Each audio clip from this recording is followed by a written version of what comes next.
Hello, I'm Dipika Damerla, Member of Provincial Parliament for Mississauga, East-Cooksville.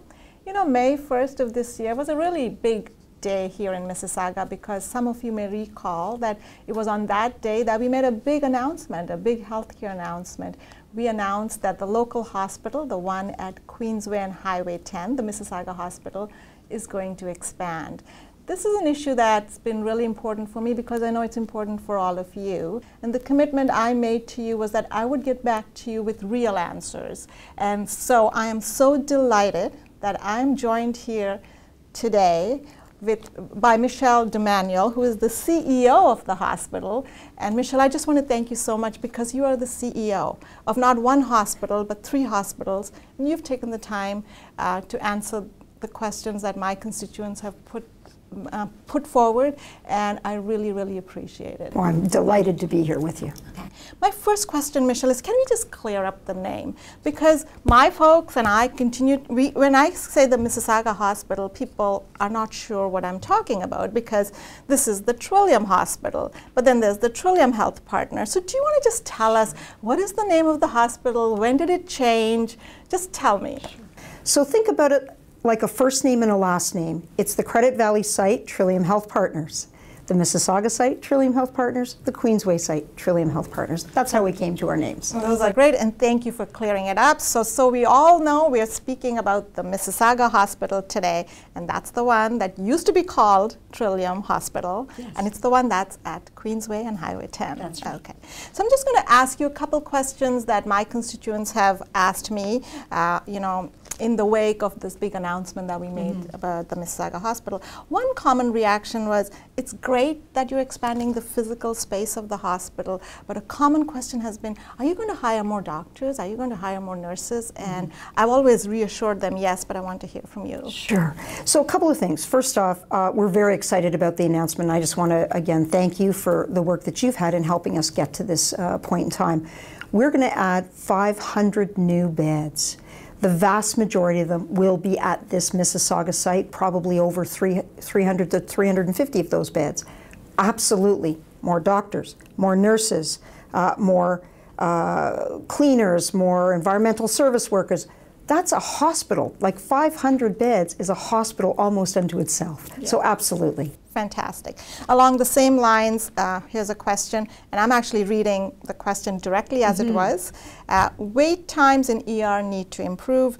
13 hours is a very long time when you're not feeling well. You don't need a bigger hospital, this person is saying. You need more doctors and nurses.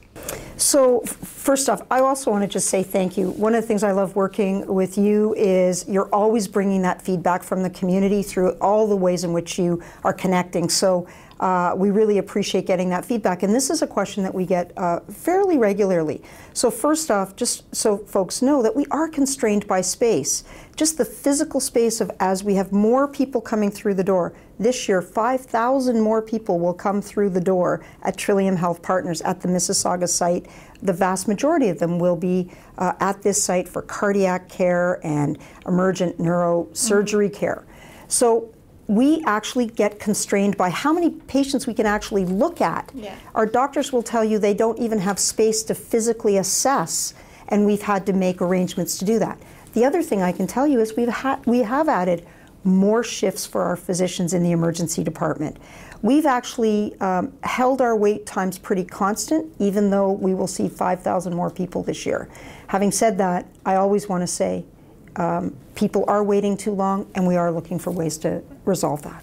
So along the same theme, another question that's saying that maybe we don't need the new beds, which is if you fund critical care, old age homes, extended care, hospice, and more outpatient services, you will free up room for what a hospital is really meant for. Your thoughts, Michelle? Well, first off, 100% true. Your constituents are right. And so when we went to the government for the design of a new hospital and we put in a request for new beds, we actually counted on our community building up 200 more beds within the community and long-term care also building up. Had we not done that, we would actually need to build a hospital the size of 1,400 new beds over the next 20 years. That's across all 3 sites. But we did do that planning, and your constituents are right. We need those community services, or we'll need more beds than just 500. Right. So essentially what you're saying is the 350 that we're adding to this site is after taking into consideration making all of those investments in long-term care and supportive housing. And that really leads to the fact that the government just announced, and I'm really proud that the Minister of Seniors is part of that announcement, 30,000 new long-term care beds over the next decade that we're going to build, and that's going to take some pressure off the hospital. So, so the constituent is absolutely right, and that's what we're working on, right? And we need those beds in Mississauga. Oh, absolutely. And as the local MPP, I'm going to fight as hard as I can for them. Yes. Here's another question, an unedited question again. It goes, where is the expansion going to take place? And then 4 question marks after that. Precious little space once the western wing and new entrance plus the administration building went in. Goodbye ravine in the backyard. Is that what it is the question. So really good question again. Let me start by saying we spent probably about 12 months really considering this question of where. And I can tell you we came to 2 conclusions. First, I don't know about you, but there isn't exactly 40 acres of land in Mississauga. That was a big issue, the just availability of land. And the other thing is taking into account that we want to spend taxpayers' dollars as wisely as we can. And to go out and purchase that kind of land, if it was available, would have cost an additional $100 to $150 million. So we believe that this was the best possible solution. And what we're currently looking at is now physically where we can do this. What I think constituents can expect is no longer will you see a hospital that looks wide, it's going to go up. And so you can expect it to have several floors in it and towers. And we do believe we have enough land to do that on our Mississauga Hospital where we are today, and also on our Queensway site. Fantastic. So essentially we're going to grow vertically, and that's how we're going to make it work. And I'm so pleased that you're not moving the hospital from here, because this is such a central location in Mississauga, and once the LRT comes, it's going to be so exciting to be able to just, step off the LRT and walk to the hospital. Much more accessible to the residents of this community. And just to be really clear, we have no plans to touch the ravine.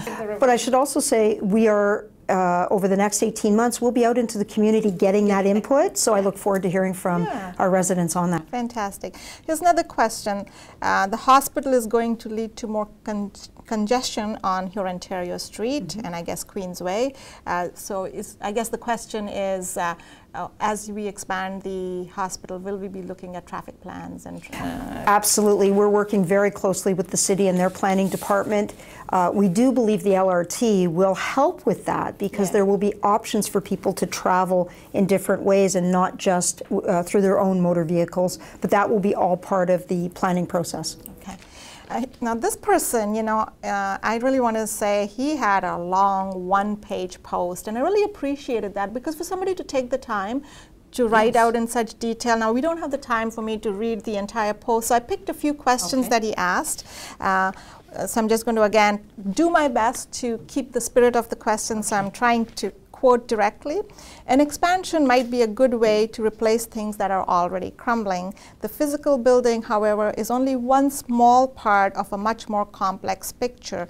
The site itself is problematic. He says that parking is overpriced, and that is already often full to capacity. So what are we going to do about that? Then he goes on to ask, this is an interesting question. He's saying insufficient ambulance bays for the existing volume of patients. So I guess the implicit question is, will the rebuild address that? And then he goes on to say that there's only 3 parking spots really for clients at the ER, because the rest of them are taken up by police and and public transit. So just your thoughts on what you think of the picture he has portrayed and what we're going to do about it. Well, again, these are really very insightful questions, and I really do understand why they're being asked. So with respect to the physical plant itself and the ambulance bays, we need more.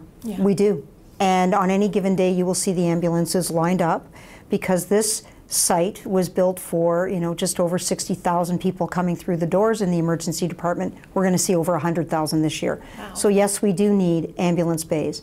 If we add 350 or so beds, we're going to need more parking. And so the plan does envision building more parking capability at this site. And again, I do think the LRT helps us in balancing that. The last thing I would say, which is one of the most important things, is we can't wait 10 years to make sure people can get access to the current services because of parking, or they need to drop somebody off. And we actually are looking at piloting a couple of new services, late breaking news, Minister, which would be potentially an ambassador type program where if you're bringing somebody in on an emergent basis, you need to park your car, but you've got somebody that you're worried about and you want to get them to the emerge. We're actually thinking of bringing an ambassador in who will take your car, park it for you. Oh, like valet parking. Yeah, but being able to work with you in partnership. That's great. We're just designing it right now, and I hope to be able to pilot it over the next 6 months. Thank you for sharing that. That feels breaking great. news. Yeah, that's great. But that's come from conversations like this, and I did a telephone town hall this past week. 16,000 people called in. And we get our best ideas from those that we serve. Here's a slightly tough question. The same person goes on to ask that given the configuration of the current site, if there was ever a major pandemic or other threat, setting up pre-screening areas would be nearly impossible to do efficiently. So I think you can do it, but he's saying you can't do it efficiently. Your thoughts on that? Well, a pandemic is not just about the hospital. It's really now the whole system coming into play. And this past year, we did a complete tabletop exercise where we work with paramedics and Peel Public Health and all of the players that go into ensuring we are successfully managing a pandemic, and we work through all of those operational issues. I feel confident that if we were in that situation, we are no longer open for business in the same way. It's not business as usual, so certain things shut down while other things come up. Right. And I do feel that we'll have the capability to be able to do that. This question, though, is a continued reminder. We got to keep practicing and we got to keep reviewing it. Now, his last question that I thought was really good is he's saying if the I guess the hospital is expanded, what are the odds that such an expansion will include better facilities for a role as a teaching hospital? This hospital will be built at a time and a place where we are really looking into the future in a way we've never been able to before, with technology, with utilization of space to have multi-purpose use. So just to understand, is the Mississauga Hospital already a teaching hospital? It is already. Yes. Okay. We just had our 4th graduating class this past year, so we'll have our 5th anniversary next year. And many of those doctors who are learning to practice are actually staying in the Mississauga area to continue to practice. Seniors, my seniors club had this question. So essentially their question is, the multi-use pass comes in a single ticket. So they're saying it will be helpful if individual tickets are issued for multiple use, H-Pass. So essentially what they're saying is they want a system whereby, say, a club can come together and buy 100 tickets, like bulk buy, and then give it to their members, so it's transferable. I understand.